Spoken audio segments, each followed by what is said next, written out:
welcome to Tolkien Tuesday, a very special time of the week where I tell you something about Lord of the Rings, then you say, okay, thanks Miranda, and go about your day. Okay, let's talk about dwarves. When the dwarves were first made, there were 7 original dwarves. These were the 7 dwarf fathers, and they made the 7 dwarf clans. They were kept asleep essentially, scattered throughout Middle-earth until it was time for them to wake up.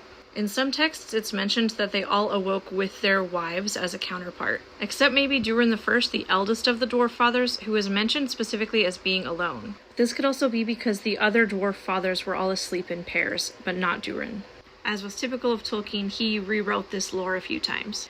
Anyway, Durin is the only dwarf father that we know the name of, and he's the eldest of them, and his clan is the most well-known. His clan was called the Longbeards.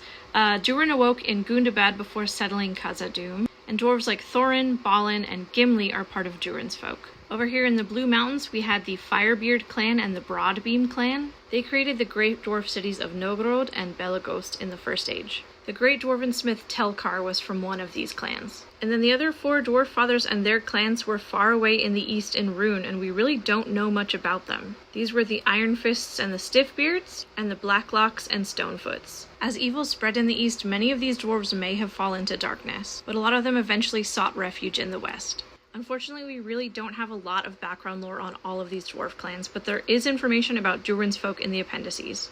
See you next time.